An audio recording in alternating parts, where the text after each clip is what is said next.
Welcome to Stress Less Obsessed, the podcast. My name is Sophie Deans, and I'm here to bring you all things on self-care, self-development, as well as lifestyle tips and hacks to keep your life as simple and stress-free as possible. So let's make a start and join me on a journey of living a life with less stress.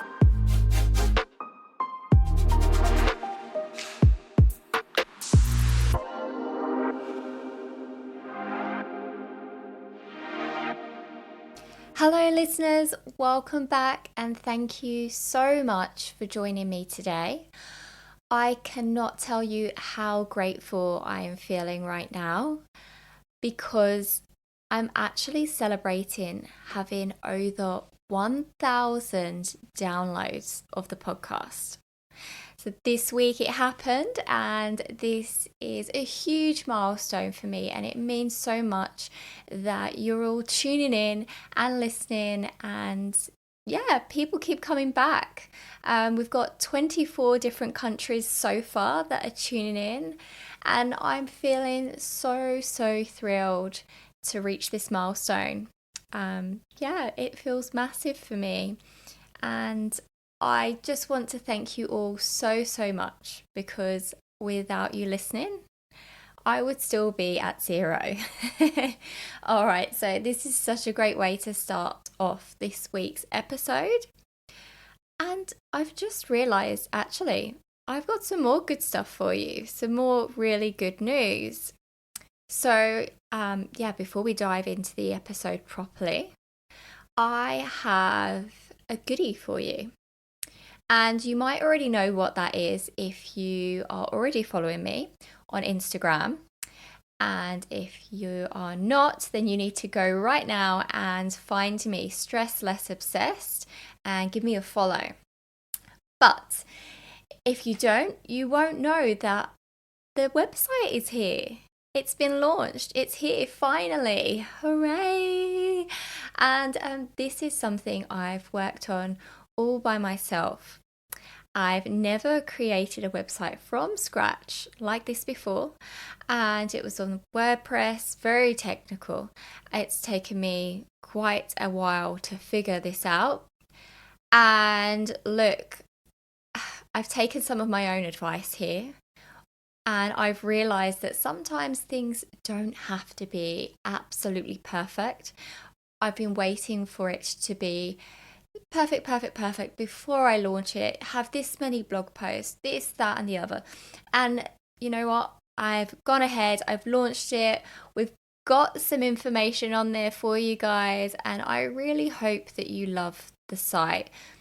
I've honestly put my heart and soul into it, and each week from now on, you'll also find regular blog posts on there. Might not be your thing, I know you guys are more audible, but either way, to celebrate this launch, I have a goodie. And this goodie is a free ebook. It's a whole 28 pages long, and it's got lots of good advice on there on how you can boost your mood, increase your happiness.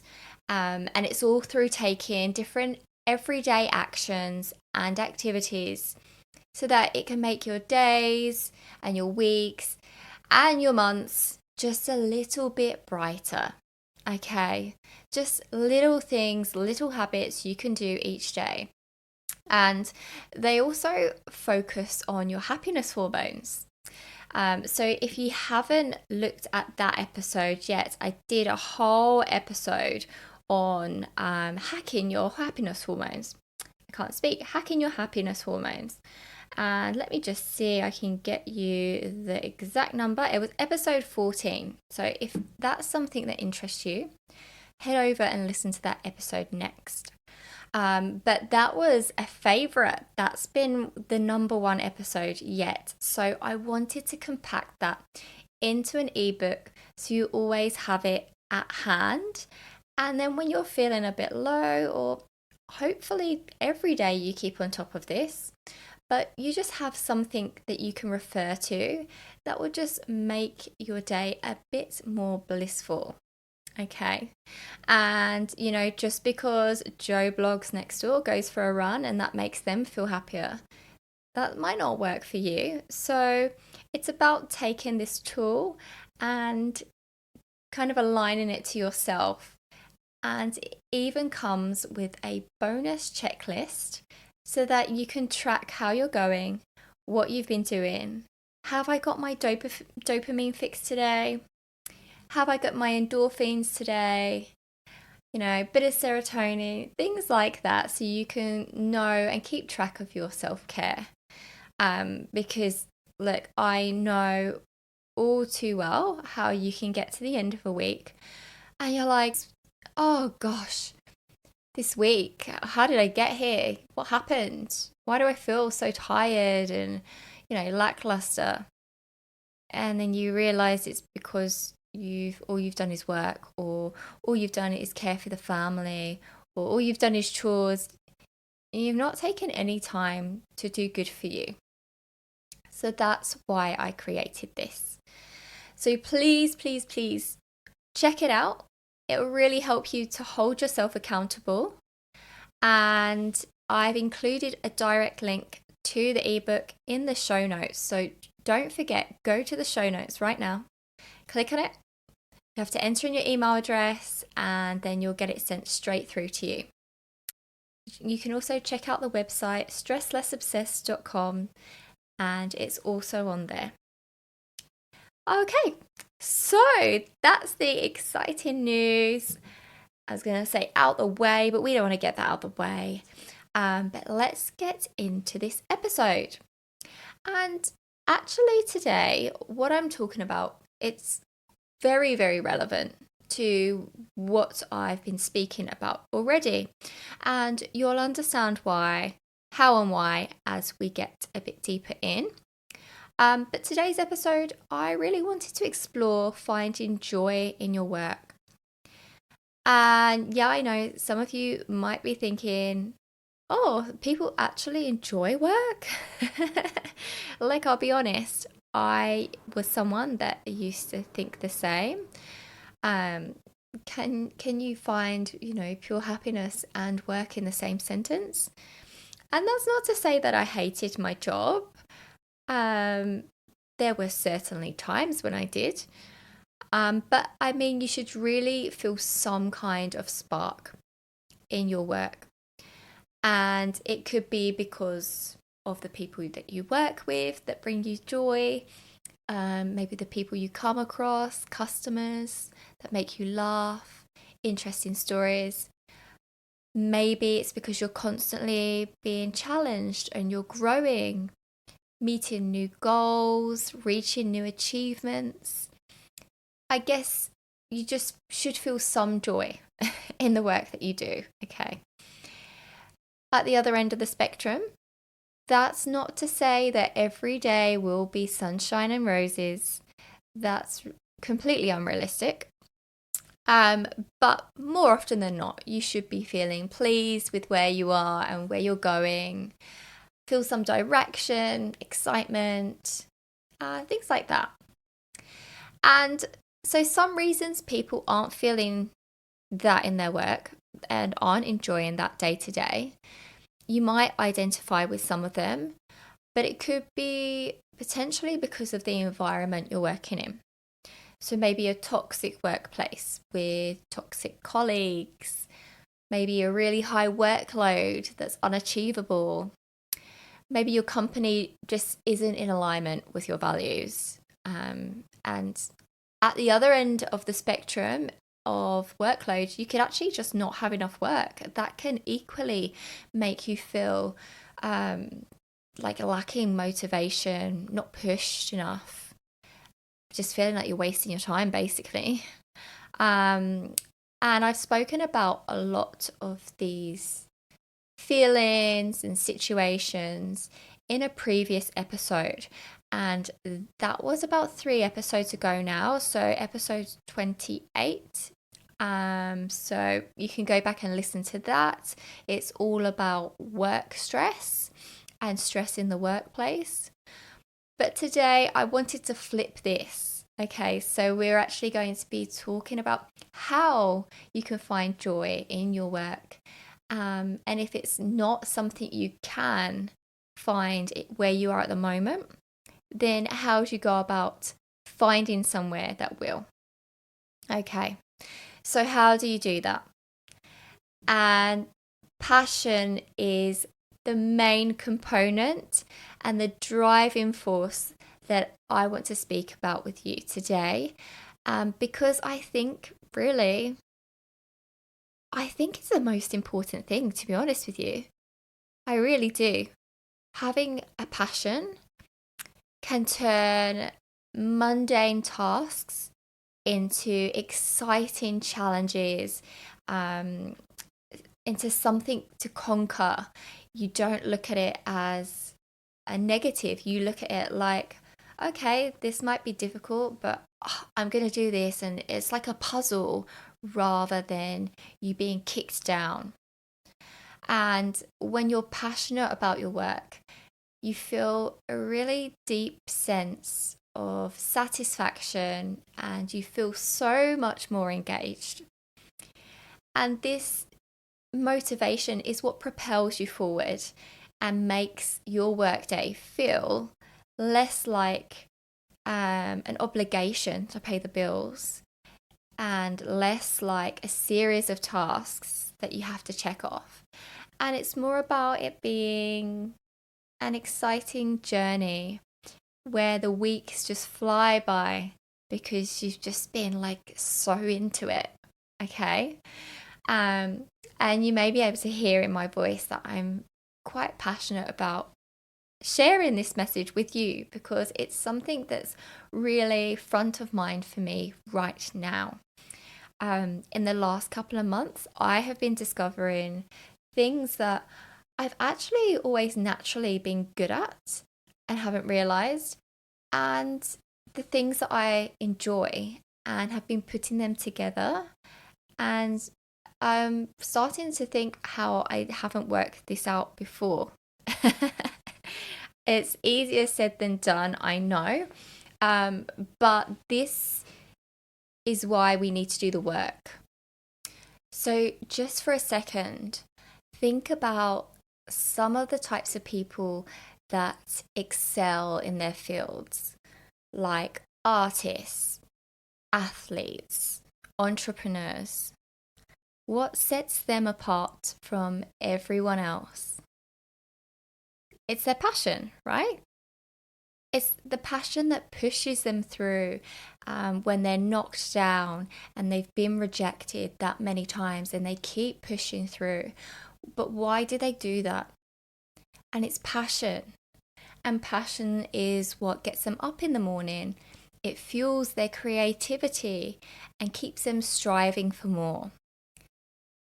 I think when you love what you do, your work becomes an extension of yourself and it shows in the quality and in the impact of what you produce. So, how do we find our passion?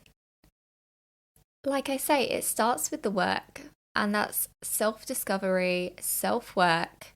And I just wanted to give you some tips so you can start that journey if you need to, if you're not finding passion and a spark where you are or what you're doing at the moment.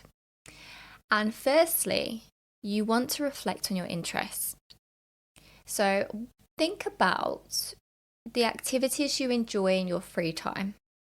What hobbies or what topics of interest and subjects kind of captivate you? And consider the tasks at your current job that you find most rewarding. Some things that have helped me in the past as well are to think about what were the subjects I enjoyed when I was at school? What was I good at? And how can you turn those into careers, basically? And you want to think about identifying your strengths. So, assessing your skills and your talents and where they lie. What are you naturally good at? And if you're not sure, you can ask colleagues and seek feedback from friends and mentors, because sometimes it's quite hard to think, what am I good at, until someone comments and tells you, and you're like, oh, okay, yeah, I am actually quite good at that. And then once you've got your interests and your strengths, and I want to make one point here, you don't have to be good at something first and foremost. If it's something like you really enjoy writing, but maybe you're not the best writer, guys, there are classes for this. If it's something you really enjoy, you can improve, okay? You're not a tree. You don't stay rooted in one position your whole entire life. Like, go out there, learn, get better. If you enjoy it, it's going to come easier to you than if it's something you hate. So go out there, explore, take classes, maybe take a course, and get better at the things that you enjoy. And then you want to explore these new opportunities. So, workshops, courses, volunteering, these will get you to meet people in that area that you want to, I guess, expand in and grow in, because everyone has to start somewhere. You can't just say, oh, yeah, I'm really good at writing actually, so now I'm going to go and be a journalist. Unfortunately, I think we all know it doesn't work like that. We have to network with professionals in that arena and work our way up. So you want to listen to your inner voice and pay attention to what energizes you, because, like I say, if you're doing something you enjoy, it's going to give you more energy. If you're doing something that you find dull and boring, you're going to be drained by the end of every single day. And to give you an example of that, and I'm by no means telling you to do this or that you should be doing this, but it's more what I've been doing recently. So recently I've been so excited by some things that I've been working on that it's becoming a bit of an addiction actually. And I've been doing between 12 and 16-hour days for, I think, around 2 weeks straight. Sorry, that's my puppy trying to get some attention. And honestly, if it wasn't for the necessity for sleep, for well-being, I probably would have gone for like 2-3 weeks. Probably would still be going without sleep, to be honest with you, because I'm just so excited by what I'm doing and all these ideas I've got and the things I want to keep doing. And I'm like, oh my God, literally, it's like 3 a.m. and I'm thinking, oh, I should really go to bed now, but I've not even been feeling tired. It's more for well-being that I've just been trying to stay in a good routine, and I don't want to burn myself out and not be getting enough sleep and things like that. So it's all about balance, because it's obviously not sustainable to live like that. But I just have been feeling a lot of passion with what I've been doing, and it's something I've not felt before. I know a lot of people have talked about it and said, they've loved doing this, that, or the other. And I've always thought, oh, that would be nice. And always thought, oh, I'm not sure I'd want to work, that long hours on something. But now I understand why people do that, because I feel like I'm really in alignment with what I'm doing, and I have so many goals to kick now. So if you're not feeling that, maybe it's because you haven't got the passion you think. And that's fine. If you're happy with where you are, what you're doing, that's great. But if you are looking for something more to give you more purpose, it's definitely worth exploring what's out there. And you might not find it the first time, or the second time, or the third time. But if you're that dedicated to listening to that internal voice, you will find it eventually and you'll understand what I'm talking about. So let's say you think you have identified your passion. What's next? Well, it's pursuing it with dedication, absolute commitment and dedication. And here's how you do that. Firstly, by setting clear goals. And that means identifying what success looks like for you. That's not saying just long term, but it's important to make short term goals as well, because otherwise we can get lost in that distance. I personally absolutely can. And, I'm like, oh, that goal is miles away. So, it's fine. If we have things to keep us accountable, it keeps us motivated and it keeps us achieving. So it's important to have these goals written down, concrete, and having actionable steps and timelines so we can keep track. The next thing, I find this one is very important, and I think a lot of people shy away from it.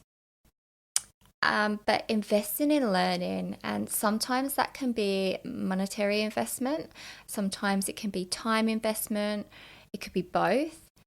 But if you are passionate and committed to making something work, you need to expand continuously, not just a one-off, but continuously develop by seeking knowledge, improving your skills. I don't know, maybe through formal education. It could just be through self-study and research. But you want to be able to become an expert in your field. And if you're passionate about that thing, that will come easily to you and naturally. And it will just boost your confidence and your competence a bit more. I've already mentioned this, but you should always be looking for a support network. So it could be other professional groups like the workshops and networking that I spoke about, going to industry events, connecting with mentors, basically just surrounding yourself with like-minded individuals who share that passion. So I've been joining Facebook groups. They've been like, you can go to in-person meetup groups. There's so many opportunities there then for collaboration and finding your way a bit more as well. If this is all new to you, you want someone to help you and show you which direction to go in. And lastly, you should embrace challenges, okay? Don't shy away when something gets hard. Embrace that. Don't look at it as a sign to go back in the other direction, okay? Every career has a path of obstacles, and just embrace these challenges as opportunities for growth and to add to your experience. Experience is everything. Just maintain a positive attitude. It will really build on your resilience, and having that passion there, you'll know if you've got the passion, because that's what's going to help you persevere through these tough times. So yeah, there are my tips for you. Like I said, I've been enjoying everything I've been working on for you guys, especially at the moment. I've really been doing a lot of learning myself in the online space. I've learned a lot of technical things, and I'm really finding purpose in helping people along their journey. Not to say I'm the expert, but I'm just loving being able to share my journey so far, and other people are starting to find little golden nuggets in that. And yeah, it's really helping me find my passion. Well, I found it. So yeah, and I feel a lot happier. It's increased my happiness for sure. I feel like I have a greater overall life satisfaction. And that enthusiasm, it spills over into other areas of your life too. And it's integral to our well-being. We spend so much time working or at work, we might as well be doing something that we love. Other benefits is your performance. You'll have such an improved performance when you're engaged and you're doing something that you enjoy. You'll be more productive, more creative, more effective, and you'll want to go the extra mile because you genuinely care about your work. The other thing is, I don't know if I should say this after what I've already told you, but a better work-life balance. I won't be doing 12 to 16-hour days all the time. I just have some things I really want to get off the ground as quickly as possible. But eventually, you should have a better work-life balance, because when you're passionate about your job, the lines between work and play blur. So it doesn't mean that you're working constantly and working really long hours necessarily. It just means that your work becomes a more fulfilling part of your life rather than a drain on your energy. You could be working like 3 hours a day doing something you hate and then doing 8 hours doing something you love, and that 8 hours could feel like 2 hours in comparison to that 3 hours. That's what I'm trying to say. It'll give you energy rather than drain it. And lastly, if you're doing something you're passionate about, you're probably inspiring others as well and motivating them around you. And that will give you purpose and make you feel like you're doing good. We all have colleagues and friends, and we always know someone that we look at and go, wow, they're really good at that. Or you can just see the energy coming from them and it's contagious. And you're like, I want that. And you can have that. And maybe you don't have that now because you're not where you're supposed to be. Because maybe you would already have that energy, if that makes sense. But look, you need to do the work yourself. I can't tell you what's right for you, what's wrong. It's an inner feeling that you won't know instantly, but if you work to try and uncover your passions and what feels good for you, trial and error, I'm sure you will be well on your way to discovering that. So finding and doing a job is not just a career choice. And I say it's a life choice, but it's more of a lifestyle choice, because just because you like something today doesn't mean you have to like that 10 years from now. But it's about finding alignment with your work and your passions and your strengths and building on that. And hopefully that all matches your values, so you have this harmonious and fulfilling life. So take time, explore, learn, grow, and I hope you find the journey to a rewarding and joyful career or job or business. I hope you find it all completely worth the effort. It's such an adventure. And when you love what you do, every day is an opportunity to thrive and make a difference. All right, well, I think that's enough for today. Thank you again for listening. As always, I appreciate every single one of you. If you didn't already, go and grab your free Everyday Bliss ebook. It's in the show notes, or jump on to stresslessobsessed.com and you can download that straight away. As of the 30th of June, there will also be a 30-day challenge. It's a 30-day smile challenge. So if you need some more smiles in your life, follow on Instagram at stresslessobsessed and join the challenge. That's all for now. Thanks so much. I will catch you next time. Don't forget to follow me on Instagram, Stress Less Obsessed. And thanks for listening. Until next time, breathe and stress less.